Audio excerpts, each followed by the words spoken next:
Hello friend, स्वागत है आपका मेरा सक्सेसफुली चैनल में। और आप देख रहे हैं गुरुजी स्टडी को ध्यानपूर्वक पढ़ते रहें और समझते रहें। ठीक है, आज हम बात करने वाले हैं लवक के बारे में। देखिए, इससे पहले हम अभी तुरंत एक वीडियो बनाए थे, लेकिन कुछ माइक का प्रॉब्लम है जिसके कारण दोबारा वीडियो बनाना पड़ा है। समझ रहे हैं, काफ़ी मेहनत लग रहा है। प्लीज़ आप चैनल को सब्सक्राइब कीजिए, लाइक कीजिए, ठीक है, ताकि हमें खुशी बहुत मिले और आगे भी वीडियो बनाने में काफ़ी खुशी हो। और आगे पढ़ते रहें, ध्यानपूर्वक समझते रहें। कोई भी डाउट हो तो पूछ सकते हैं, ठीक है। तो देखिए, हम आज बात करने वाले लवक के बारे में कि लवक क्या है, लवक किसे कहते हैं, लवक क्यों जरूरी है। तो देखिए, लवक है ना, ये है ना पेड़ पौधों में पाया जाता है। हम लोगों में लवक नहीं होता है, ठीक है। अगर हम लोगों में भी लवक होता है ना, और हम लोगों में लवक होता है। देखिए, इसमें है ना प्रकाश संश्लेषण के अंतर्गत आता है लवक। क्या होता है, जैसे कि पेड़ पौधा में जो लवक क्यों जरूरी है।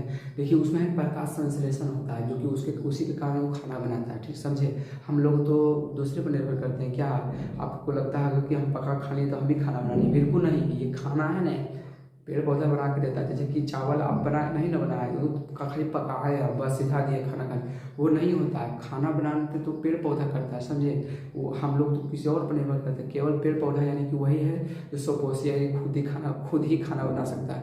10वां में जाइएगा तो इसके बारे में पढ़िएगा। ये है ना प्रकाश संश्लेषण में क्या करता है। देखिए, मैं जानते हैं कुछ प्रकाश संश्लेषण के बारे में, इसमें भी हम बताएंगे। तो देखिए क्या करता है कि इसमें है ना, जो कि प्रकाश संश्लेषण में सबसे ज़्यादा मदद करता है। इसमें एक भाग है जो है कि हरित लवक अभी बात करेंगे। हरित लवक ये करता है, इसमें है ना क्लोरोफिल होता है, वर्णक होता है, जो है ना क्या करता है, जो कि पत्ती है ना, जैसे कि बात कर रहे हैं कि पत्ती है, पत्ती में है ना वर्णक होता है नहीं क्लोरोफिल। ये क्या करता है, जब सूर्य प्रकाश उड़ता है ना, उसे क्या करता है, यानी अपने अंदर अवशोषित करता है और उसको है ना रासायनिक ऊर्जा में बदलते हैं। वहाँ क्या ऊर्जा, यानी कि क्या होता है, इसकी सूर्य प्रकाश को रासायनिक ऊर्जा में बदला, और वहाँ से क्या होता है, एटीपी का निर्माण होता है, यानी कि ऊर्जा का निर्माण होता है, ठीक। और एटीपी का निर्माण होता है, यानी कि ऊर्जा का निर्माण। तो ऊर्जा का निर्माण किस रूप में होता है, तो एटीपी के रूप में। ऊर्जा का निर्माण किस रूप में होता है, तो एटीपी के रूप में, ठीक है। और उसमें डीएनए होता है, उसमें अपना क्या होता है, तो डीएनए होता है। डीएनए दो जगह जो दो कोशिका में पाई जाती है। कौन, इसमें हरित लवक में, लवक में पाया जाता है। दूसरा माइटोकॉन्ड्रिया में, ठीक है। डीएनए लवक में और माइटोकॉन्ड्रिया में, इससे हम आगे बात करेंगे। पहले हम माइटोकॉन्ड्रिया ही बताते, लेकिन क्या करें, ये जैसे कि लास्ट ही था, माइटो यानी कि लवक की बात कर रहे थे, लेकिन वीडियो कट करना पड़ा। लेकिन कोई बात नहीं, आप समझ जाइएगा, ठीक है। लवक का डीएनए मतलब क्या होता है, देखिए जो हमारे कि जैसे कि इसका गुण जो है, जैसे कि माता पिता के गुण हमें मिला, हमारा जो गुण है हमारे बच्चों में मिले। इसी तरह क्या होता है, डीएनए यानी कि एक ग्रुप में आता है, समझे। वही है ना ग्रुप, यानी कि चलते रहता है वंशागत अनुसार, ठीक है। वही होता है डीएनए, यानी कि एक समूह में आता है, ग्रुप में आता है, ठीक है। डीएनए यानी डिऑक्सीराइबोन्यूक्लिक एसिड, ठीक है। DNA deoxyribonucleic acid. अगर बात करें तो इसका देखिए किसका खोज करता है, बात करें इसका, हम बात कर लेंगे आगे, आपको दिक्कत होगा इसका, हम आगे हम बात करेंगे। पहले देखिए इसका हम बात कर लेते हैं कि लवक के बारे में। देखिए, लवक का नाम जिसकी जो खोज करता तो हैकेल था। हैकेल यानी धकेल, आज कीजिए हैकेल। लवक का कौन, धकेल यानी कि हैकेल, समझे। ऐसा नामकरण अगर बात करें, नामकरण का, तो AFWS सिंपल, यानी कि सिंपल। लवक का धकेलो कैसे, सिंपल से ढकेल ढकेल, सब तुरंत नाम आपको आदि हो जाएगा, ठीक है। इसका नामकरण, जिसके नामकरण का बात कर रहे हैं, जैसे कि बात कर रहे हैं तो हम नामकरण पर किसका नामकरण की अगर बात करते हैं, किससे फुआ पटेल नामकरण की बात करते हैं। हाँ, जैसे कि कोई बच्चा हुआ, नामकरण का शुरू किसे जाता है, फुआ का। आप ही नामकरण इसका कीजिए, क्या रखेंगे, टुनू मुनू जो भी रखेगा। तो उससे भी नहीं हुआ तो पहले पंडित जी आता है, रोअर मुँह में क्या रखा पता नहीं है, रोअर मुँह में उलझन पैदा होता है। ऐसे देखिए ना, मेरा नाम भी क्या हो गया, नहीं तो हम भी कोई ऐसा ही जैसे नाम रखते, ऐसे भी कोई ठीक ही नाम है और आपका भी अच्छा होगा, ठीक है। अगर लवक खोज हैकेल ने किया था, नामकरण का बात करें तो AFWS सिंपल ने किया था, ठीक है। सिंपल से आप नाम रख सकते हैं, सिंपल वही। पादप कोशिका में पाया जाने वाला, क्या, पादप कोशिका में पाया जाने वाला वह सूक्ष्म कोशिका जो पेड़ पौधे के प्रकाश संश्लेषण में सहायक होता है। सबसे बड़ा काम है इसका, सबसे बड़ा काम लवक का क्या होता है कि प्रकाश संश्लेषण में सहायक करता है। इसका एक भाग है जो हरित लवक, ऐसे भी सब मदद करता है पेड़ पौधा का लवक के अंतर्गत जो आता है, जो अवर्णी लवक, वर्णी लवक, हरित लवक, इसके बारे में बात करेंगे। तो यही बोला कि पादप कोशिका में पाया जाने वाला वह सूक्ष्म कोशिका, यानी कि पेड़ पौधा में पाया जाने वाला जो कोशिका है उसके अंदर जो छोटा छोटा जो कोशिकांग है उसके बारे में बात करें। जो पेड़ पौधा में पाए जाने वाले जो छोटे छोटे कोशिकांग है, ठीक है, जो छोटे छोटे कोशिकांग हैं उसके कोशिकांग है उसमें जो प्रकाश संश्लेषण होता है उसको सबसे ज़्यादा सहायक कौन करता है, तो लवक करता है, ठीक है। और अगर बात करें इसका संरचना माइटोकॉन्ड्रिया की तरह होता है। इसका संरचना किसकी तरह होता है, तो माइटोकॉन्ड्रिया इसलिए उसे माइटोकॉन्ड्रिया यानी कोशिका की मम्मी कहते हैं। सेम अगर बात करें तो कि जैसे कि पेड़ पौधा में कोशिका की मम्मी किससे जाने लवक को कर सकते हैं, क्योंकि खाना बना के तो यही देता है। हमारे घरों में क्या खाना बना के मम्मी देती है, अरे कभी कभी तो दीदी बनाती है, वो अलग बात है, लेकिन ज़्यादा करके तो मम्मी बनती है। मम्मी यानी मम्मी तो बहुत यानी कि मदद करती है, खाना बनाती है, सब अच्छा पापा भी करते हैं मदद, लेकिन ज़्यादा तो मम्मी करती है, घर में रहती है, ठीक है। और इसी तरह है कोशिका यानी कि पेड़ पौधा में कोशिका की मम्मी किसी कहते तो लवक होता है। सेम अगर जंतु कोशिका में बात करें तो पेड़ पौधा की मम्मी किसे कहते तो माइटोकॉन्ड्रिया कहते हैं। यही अगर बात करते हैं, देखिए हम आगे बात करते हैं, यह ऊर्जा का निर्माण करता है। देखिए ये ऊर्जा का निर्माण करता है, क्योंकि ऊर्जा बना के छोटे छोटे जो कोशिकांग है उसको देता है, ऊर्जा का निर्माण करता है। जितना भी जो छोटा कोशिकांग या बड़ा कोशिकांग है, क्या कोई भी कार्य करता है, चाहे बड़ा कार्य हो चाहे छोटा कार्य हो, जो कोशिकांग है तो कार्य करेगा, तो ऊर्जा उधर चाहिए कि ना, अगर चाहिए। देखिए हम बताते हैं, हम खाना खाएं पहले से नहीं, हम कोई कार्य किए, चाहे छोटा कार्य किए चाहे बड़ा काम किए, उसके लिए हमको ऊर्जा चाहिए। ऊर्जा कैसे भोजन से मिलता है, क्या मिलता है कि नहीं, ये थोड़ी कि डबल खा ले तो उससे ऊर्जा मिलेगा, तो नहीं। वही ऊर्जा के लिए हमको भोजन करना होगा, भोजन से जो पोषण होगा यानी कि जो टूटा रहेगा ऑक्सीकरण होगा वगैरह के लिए होने का बाद हमें क्या मिलता है, ऊर्जा मिलता है। इसीलिए जो पेड़ पौधा में जो ऊर्जा प्रदान करता है, कौन प्रदान करता है, लवक करता है, इसीलिए ऊर्जा का भी निर्माण करता है। और क्या करता है, तथा पौधों के विभिन्न रंगों के लिए प्रदान है। पौधा में जितना भी रंग है ना, पौधा के पत्ती का बात करें तो लाल, जैसे कि इसका पौधा देखिए नारंगी, पीला, गुलाबी, हरा, ये सब क्या पौधा का पत्ता का रंग भी हो सकता है, होता है कि नहीं, देखिएगा पौधा बहुत सारे पेड़ पौधा नीला, पीला, गुलाबी, हरा इस तरह होता है। और अगर बात करें तो बीज का भी देखिए अलग अलग पेड़ पौधों में अलग अलग बीज होता है कि ना, बहुत तरह लाल, पीला, हरा, नीला, लाल बहुत सारे देखे होंगे। अगर बात करें देखिए रंग तो बहुत सारा प्रदान करता है, पेड़ पौधों में रंग के लिए जिम्मेवार है। और अगर बात करें इसका, ये हम देखेंगे सबसे पहले बात करते हैं इसका फिगर का। देखिए तो देखिए ये जो हम पा रहे हैं ना, ये छोटे छोटे जैसे सेलों का समूह, इसको है ना हम यहाँ बाहर का है ना पर्दा हटा दिया, इसको है ना पूरा दिखाने का प्रयास किया, यानी समझे जो कि आप समझ सके। तो देखिए सेल सब कोशिका में जिस तरह देखिए सब इसमें भी वही है, सब कोशिका में जिस तरह बाहर में देखे ये जो कोशिका ये बाहर का जो भाग है उसे बाह्य झिल्ली कहेंगे, जो इसका अंदर यानी अंदर का जो आंतरिक झिल्ली कहेंगे। इतना तो क्लियर हो गया। इसके बाद जो प्लेट है, जो प्लेट है देख रहे हैं, प्लेट जो है जो प्लेट जैसा रचना दिखा है बीच में यानी जहाँ से कटा हुआ है, इसे क्या कहते हैं, थाइलेकोइड, इसे क्या कहते हैं तो थाइलेकोइड। और इसमें है जैसे कि द्रव भरा होता है लिक्विड, इसे क्या कहते हैं तो अस्ट्रोमा कहते हैं, इसे क्या कहते हैं तो अस्ट्रोमा कहते हैं। इसके बाद क्या होता है, जैसे कि प्लेट है बीच में देखिए जुड़ा हुआ है, इसे क्या कहते हैं इंटरग्रेनम, इसे क्या कहते हैं तो इंटरग्रेनम। इतना तो क्लियर हो गया होगा। चलिए हम अब आगे बात करते हैं, ठीक है। अब आ गए हैं इसका तीन भाग है, कौन अवर्णी लवक, हरित लवक, तीन भाग है, अवर्णी लवक, वर्णी लवक, हरित लवक, तीन भाग। अब अगर बात करें तो अवर्णी लवक इंग्लिश में लिकोप्लास्ट कहेंगे, लिकोप्लास्ट। वर्णी लवक की बात करें तो क्रोमोप्लास्ट कहेंगे, हरित लवक की बात करें तो क्लोरोप्लास्ट कहेंगे, ठीक है। तीन ठो है। अगर हम बात करें तो अवर्णी लवक ये है कोई इसका कोई रंग ना होता, अवर्णी लवक का कोई रंग ना होता, इसका भगवान ने वरदान दिया है, जैसे कि वरदान दिया, इसका मतलब ये नहीं कि रंग नहीं है तो तुम कोई काम का नहीं है, ऐसा तो नहीं हो सकता है कि कोई काला है तो क्या कोई जैसे कोई काम का नहीं है, बिल्कुल काम का है, कुछ भी कर सकता है, देखे होंगे, समझे। देखिए अवर्णी लवक ये क्या है, लिकोप्लास्ट, जो कि है जिसका कोई कलर यानी कि श्वेत होता है, यानी कि श्वेत यानी साफ है, श्वेत कलर, समझे श्वेत। मूली का कलर देखे, मूली जो मूली खाते हैं सेम उसी कलर का होता है, यानी कि जड़ में होता है। जो कि पेड़ पौधा है जैसे पेड़ पौधा में जो जड़ होता है, यही जड़ के पास रहता है अवर्णी लवक जड़ के पास रहता है। क्या करता है, जो भी जैसे कि प्रकाश संश्लेषण में जल चाहिए, खाद्य पदार्थ चाहिए, कार्बनिक पदार्थ, तो इसे क्या करता है, यहाँ जैसे कि पत्ती को चाहिए प्रकाश संश्लेषण के लिए जल, तो यहीं से जब निकलता है जो जल लेके तो यहाँ जाकर रोक लेता है, तब रुको पहले टैक्स जमा कर तब आगे जाने देंगे, ठीक है। तो यहाँ क्या करता है टैक्स लेता है, यानी कि तब इसके बाद यानी कि ये क्या करता है, इकट्ठा करता है, यानी खाद्य पदार्थ को जमा करता है, भंडारण करता है। इसलिए क्या है, ये खाद्य पदार्थ का भंडारण करता है। कौन? ये अवर्णी लवक खाद्य पदार्थ का भंडारण करता है। खाद्य पदार्थ भंडारण करता है, इसमें कौन कौन है, प्रोटीन, वसा, स्टार्च, ये सब का क्या करता है, ये भंडारण करता है।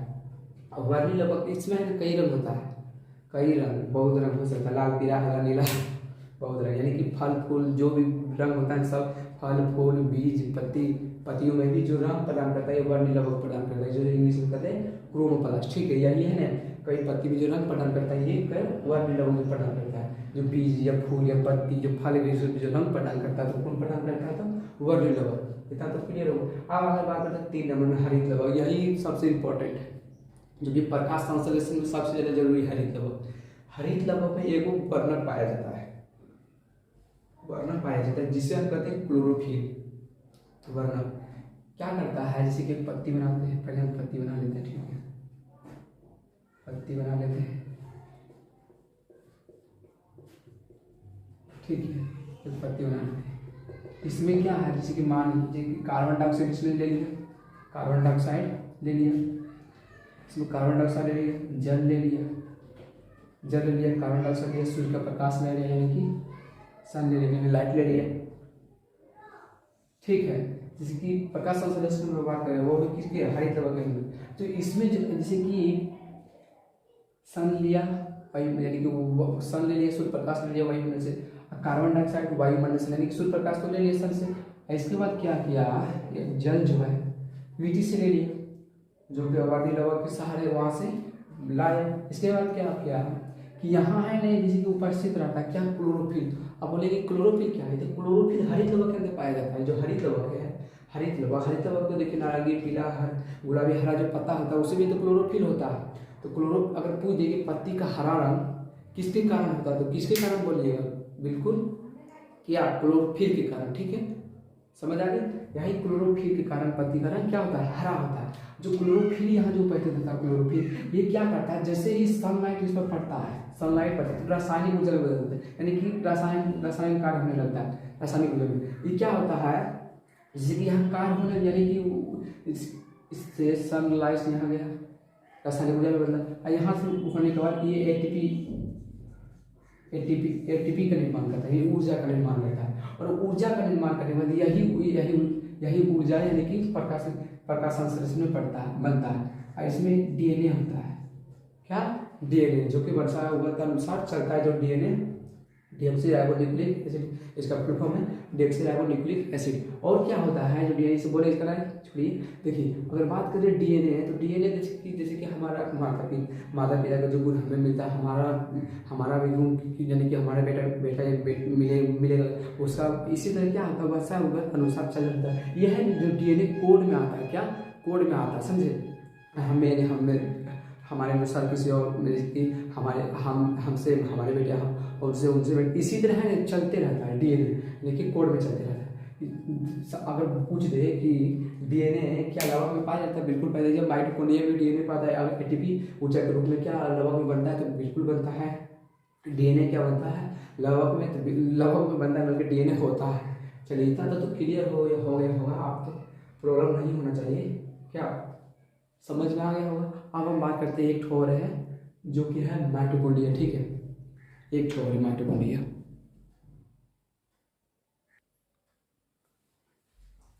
अब देखिए आप लोगों के बीच लाया हूँ माइटोकॉन्ड्रिया, जो कि इसे भी कोशिका की मम्मी कहते हैं, क्योंकि यह जंतु कोशिका में पाया जाता है। ठीक है, अब देखिए जैसे जंतु कोशिका में पाया, जंतु कोशिका में यानी कि भोजन यानी कि ऊर्जा का जो निर्माण करता है, जो माइटोकॉन्ड्रिया में होता है, यानी ऊर्जा निर्माण होता है, यानी कि ऊर्जा जो भी कोशिकांग, छोटे छोटे कोशिकांग है उसे जाके देता है। ठीक है, अब आगे बात करते हैं माइटोकॉन्ड्रिया की बात करते हैं। तो देखिए 1857 में अल्बर्ट वान कोलर इन्होंने इसका खोज किया था। 1800 इन्होंने जब, जैसे कि देखिए बहुत सा देखे थे, जैसे कि अलग अलग वैज्ञानिक थे जिन्होंने कोशिका का खोज किया था। कोई केंद्र का खोज किया था, कोई जीदर का खोज किया था। तो इन्होंने देखा कि इन्होंने सबको खोज किया था, जैसे कि अलग अलग जो वैज्ञानिक थे।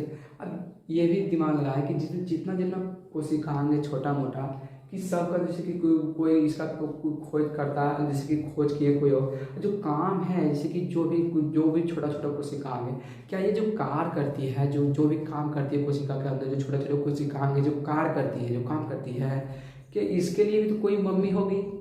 मम्मी मतलब कि जो खाना इसको देता होगा बना के, जो कि अगर छोटा हो चाहे बड़ा हो कोई बेटा बेटी, जैसे कि मम्मी के लिए तो सब समान है। इसीलिए माइटोकॉन्ड्रिया जैसे कि क्या करता है, जो खाना बना के इन लोगों के बीच ऊर्जा का निर्माण करके, जो छोटे छोटे जो कोशिकाएं है, जो लाइसोसोम हो गया, अंतःपर्दक जालिका हो गया, राइबोसोम हो गया, जो भी सबको है ना माइटोकॉन्ड्रिया ये खाना बना के सबको ऊर्जा का निर्माण करके यह ना उसे जाके देता है। ठीक है, तो वही बोल रहे हैं। देखिए इसका जो खोज करता है 1857 में अल्बर्ट वान कोहलर ने इसका खोज किया था। 1857 में अल्बर्ट वान कोहलर ने इसका खोज किया था। अगर इसका बात करें नामकरण का, नामकरण देखिए कोई बच्चा है, जैसे कि नामकरण बच्चा है उसका नाम करने का अगर बात आए तो उसका जैसे श्रेय किसी दे देते हैं, फुआ को, कि आप इसका नाम रखिए, टुनटुन मुंटुन जो भी रखिएगा इसका नाम आप ही रखिए। तो क्या होता है, नामकरण का स्रोत फुआ को देते और बाद में पंडित जी आते हैं, पता नहीं रो मो से नाम रखते हैं और क्या क्या रो और मुँह में रखा है इसका तो पता ही नहीं है। इसलिए देखिए ना मेरा नाम क्या रख गया है, ऐसे भी मेरा नाम कोई दिक्कत नहीं है, ठीक ही है, और आप लोगों का भी नाम सही होगा, उम्मीद करता हूँ बट सही ही है। ठीक है, 1857 में अल्बर्ट वान कोहलर ने 1857 में खोज किया था माइटोकॉन्ड्रिया का। और नामकरण की अगर बात करें तो कार्ल बेंडा साहब ने इनका नामकरण किया था। इसका है ना अपना डीएनए होता है। देखिए डीएनए मतलब समझाते हैं। देखिए पहले हम इसका बात करते हैं माइटोकॉन्ड्रिया। तो माइटोकॉन्ड्रिया जब जरूरत होता है ना, जैसे कि 1 से 2 माइटोकॉन्ड्रिया बदलना है, 1 से 2 माइटोकॉन्ड्रिया बदलना, ये नहीं कि लाइसोसोम के पास जाएगा लाइसोसोम के पास जरूरी हमको माइटोकॉन्ड्रिया को हमको दीजिए, वैसा नहीं होता। जरूरत पड़ इसके ये दे दिए तो राइबोसोम के पास जाएगा, आप दे दीजिए माइटोकॉन्ड्रिया, ऐसा नहीं होता। इसके पास अपना डीएनए होता है जिसके अनुसार 1 से 2, 2 से 4 और होने दो, यानी कि बढ़ते रहता है। वृद्धि 1 से 2, 2 से 4 इस तरह क्या होता है माइटोकॉन्ड्रिया में बढ़ते रहता है किसी के पास, इसलिए इसके पास अपना डीएनए होता है जिससे है ना संख्या में वृद्धि करते हैं इसकी। और राइबोसोम इसके पास होता है और प्रोटीन होता है जिसके साथ ये लेके यानी कि पूरा ऊर्जा का निर्माण करता है माइटोकॉन्ड्रिया। ठीक है, अगर देखिए पहले इससे पहले कुछ बात करते हैं। देखिए जो भी कोशिकाएं है, चाहे छोटा हो चाहे बड़ा हो, सबके लिए ऊर्जा जरूरी है। क्या हम भी अगर कोई काम करते हैं लाइफ, इससे पहले हम लगभग में बताए थे यही बात कि हम कोई भी काम करते हैं उसके लिए ऊर्जा जरूरी है। ऊर्जा किसमें, भोजन में होता है, जो भोजन से ग्लूकोज भी टूटता है, ग्लूकोज से पायरुवेट से यानी कि हम लोग माइटोकॉन्ड्रिया में जाने के ऊर्जा मिलता है एटीपी के रूप में, और उसमें डीएनए भी होता है। तो देखिए इस तरह जो प्रक्रिया होता है, तो इस माइटोकॉन्ड्रिया में सेम इसी प्रक्रिया होता है। तो क्या हमें होता है, हम लोग खाना खाते हैं, लेकिन इसका अंदर में जाने के बाद ये खाना थोड़ी खाता, उसमें जो जरूरी है, जो कार्बनिक पदार्थ जो वो खाता है, समझे। कोशिका ये नहीं कि जो मन, जैसे कि हम लोग जो पिज्जा बर्गर खा लिया हम लोग वो नहीं खाते, कोशिका कुछ अलग खाता है, उसमें जो यानी कि जो जरूरी होता है, समझे। तो देखिए अगर इसका बात करें, देखिए एक अगर पहले हम इसका डेफिनेशन देखें, ये क्या है, कोशिका में पाया जाने वाला वह सूक्ष्म कोशिकांग, कोशिका में पाया जाने वाला वह सूक्ष्म कोशिकांग जो कोशिका के सभी अन्य कोशिकाओं को कार्य करने के लिए ऊर्जा देता है। ये क्या बोल रहा है यहाँ, ये देखिए कोशिकांग के अंदर कोशिका के अंदर जो छोटे छोटे कोशिकांग हैं, कोशिका के जो पार्ट्स है, तो उसको वो जो कार्य करती है, चाहे कार्य करने के लिए जो ऊर्जा देता है ना, ऊर्जा वो यही देता है, और माइटोकॉन्ड्रिया देता है।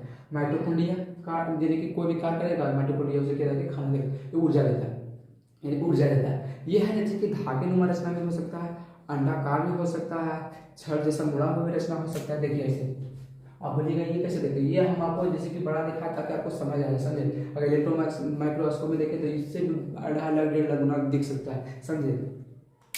अब देखिए कोशिका में जो छोटा छोटा यानी ऊर्जा देता है, यह धागेनुमा या अंडाकार भी हो सकता है। और इसका बात करें तो ये जंतु कोशिका में काफी यानी कि 10,000 से 12,000 हो सकती है इसका संख्या, एक कोशिका। ये जंतु कोशिका अगर बात करें, जंतु कोशिका माइटोकॉन्ड्रिया की संख्या बहुत यानी कि 10,000 से 12,000 हो सकती है। यही बात करें पेड़ पौधा में उतना नहीं होती, यानी कि उसमें कम होती है, जो कि लगभग में हम देखे थे। लवक में जैसे कि माइटोकॉन्ड्रिया की बात करें, माइटोकॉन्ड्रिया को उसमें ऊर्जा कौन देता है, लवक देता है। और इसमें अगर बात करें तो माइटोकॉन्ड्रिया देता है, इसमें जंतु कोशिका और पेड़ पौधा कोशिका में लवक देता है। तो इसके तुलना में तो जिसमें वो नहीं ना, वो उसमें कम होगा, माइटोकॉन्ड्रिया के समझे। तो यही बोल रहा है कि जंतु कोशिका में 10,000 से 12,000 माइटोकॉन्ड्रिया हो सकता है। अगर ये कोशिका को नर्सरी में देखेंगे तो बहुत सुंदर माइटोकॉन्ड्रिया नजर आएगा, समझ गए। तो देखिए इतना तो आपको समझ आ गया होगा। तो देखिए ये बात करते हैं सक्रिय शोषण स्तर। बोलिए ये क्या है सक्रिय शोषण स्तर। आपको क्या लगा कि जैसे कि हम सांस लिए जैसे कि भोजन पच गया, काम हो गया, उतना नहीं होता है। देखिए हम 10वां में पढ़ेंगे इससे आगे। तो देखिए पहले हम क्या करते हैं, भोजन ग्रहण किए, ठीक है, भोजन किए, भोजन पचा, भोजन से क्या ग्लूकोज प्रोडक्ट बचा। ग्लूकोज क्या होता है कोशिका द्रव्य में जाकर टूटा पायरुवेट में बदलता है। अब पायरुवेट क्या होता है, यहाँ आता है पायरुवेट। अब पायरुवेट यहाँ आता है, इससे जाके क्या करता है, इससे क्रिया करके ऊर्जा का निर्माण करता है। यही एटीपी के रूप में ये ऊर्जा का निर्माण किस रूप में करता है, तो माइटोकॉन्ड्रिया एटीपी के रूप में ऊर्जा का निर्माण करता है। और पूछ दे कि माइटोकॉन्ड्रिया किस रूप में ऊर्जा का निर्माण करता है, तो एटीपी के रूप में, ठीक है। एटीपी, डी नहीं, एटीपी, ओटीपी मत समझिएगा, ठीक है, एटीपी। और डीएनए डीऑक्सीराइबो न्यूक्लिक एसिड इसका फुल फॉर्म होता है एटीपी। बोले इसका नहीं बताया है, छोड़िए। देखिए एटीपी का बात कर लिए, जो ऊर्जा जो माइटोकॉन्ड्रिया बनाता है, ऊर्जा तो एटीपी के रूप में बनाता है। किस रूप में, तो एटीपी के रूप में, समझ में आ गया। और इसका है ना अपना डीएनए होता है, इसका अपना डीएनए होता है। हम पते भी कहते देखिए अपना डीएनए, इसका अपना डीएनए होता है, जो कि 1 से 2 होगा, उसमें भी डीएनए होगा, 2 से 4 होगा, उसमें भी डीएनए होगा। बस अनुसार यानी कि पितृवांशिक व्यवस्था तक चलते रहता है कि यानी कि उससे बटा, यानी कि हमारे पापा का गुण हमें आया, हमारा गुण हमारे बेटे में, इस तरह क्या होता है, चलते रहता है, समझे। यही होता है। इसे हम ऊर्जा गिरी भी कहते हैं, माइटोकॉन्ड्रिया को हम ऊर्जा गिरी भी कहते हैं, ऊर्जा माइटोकॉन्ड्रिया को हम ऊर्जा गिरी भी कहते हैं। इतना तक तो आपको समझ आ गया होगा कि माइटोकॉन्ड्रिया 1957 में अल्बर्ट वॉन कोहलर ने खोज किया था, नाम करता। फिर बात करते कार्ल बेंडा साहब ने अपना डीएनए जिसके कारण 102 माइटोकॉन्ड्रिया में बढ़ जाता है, राइबोसोम प्रोटीन जिसकी सहायता से ऊर्जा का निर्माण करता है। सक्रिय शोषण स्थल है जो कि पूरा इसके अंदर होता है। ऑक्सीकरण, भोजन का पूरा ऑक्सीकरण होगा तो ऑक्सीजन होवे करेगा। क्या ऑक्सीजन होगा कि नहीं, ऑक्सीजन होवे करेगा, जो कि ऑक्सीजन के रहने की ऑक्सीजन के उपस्थिति में भोजन का पूरा ऑक्सीकरण होगा। ऑक्सीकरण होगा तो ऊर्जा मिलवे करेगा, समझे। ऊर्जा मिलता है, जो छोटे छोटे कोशिका होता है उसे जाके ऊर्जा देता है ये माइटोकॉन्ड्रिया, ठीक है। इतना तो आपको समझ आ गया होगा, मैं उम्मीद करता हूँ। देखिए वीडियो बनाने में काफ़ी मेहनत लगता है, प्लीज़ आप चैनल को लाइक कीजिए, सब्सक्राइब कीजिए, अपने दोस्तों के साथ शेयर कीजिए, ठीक है। और काफ़ी हम तो समझ रहे हैं कि आप लोगों को समझ में आया होगा। अगर आपको यहाँ तक कोई डाउट है तो आप पूछ सकते हैं, ठीक है। वो एक चीज़ तो बतेवे नहीं किए थे इसके बारे में, क्या देखिए ये जो जैसे कि जो इस तरह जो रचना है छोटा छोटा, इसे राइबोसोम कहते हैं। जो इसका रचना है इसे क्या कहते हैं, राइबोसोम, सॉरी, जो इस तरह रचना इसे क्या कहते हैं, राइबोसोम कहते हैं। राइबोसोम जो बाहर का जो झिल्ली है इसे क्या कहते हैं, आंतरिक झिल्ली। ये तो बतेवे नहीं किए थे, आंतरिक झिल्ली। जो बाहर इस तरह सभी कोशिका में देखे थे, जो बाहर का रचना उसे आंतरिक झिल्ली है, इसके जो भीतर है उसे बाह्य झिल्ली कहते हैं। क्या मतलब तो समझे, बाह्य झिल्ली। इसको मैट्रिक्स मतलब जो बीच में जो गाढ़ा गाढ़ा भरा होता है ना, मैट्रिक्स उसे कहते हैं, ठीक है। अब क्रिस्टी किसे कहते हैं, जो अंगुली जैसा रचना दिख रहा है ना, अंगुली इसे क्या कहते हैं, तो क्रिस्टी कहते हैं। उसे क्या कहते हैं, तो क्रिस्टी अंगुली जैसा रचना। आंतरिक झिल्ली जो अंदर रहता है, बाहर झिल्ली यानी बाहर वाला। राइबोसोम देखिए जो बीच में लिक्विड जैसे द्रव है उसे मैट्रिक्स कहते हैं।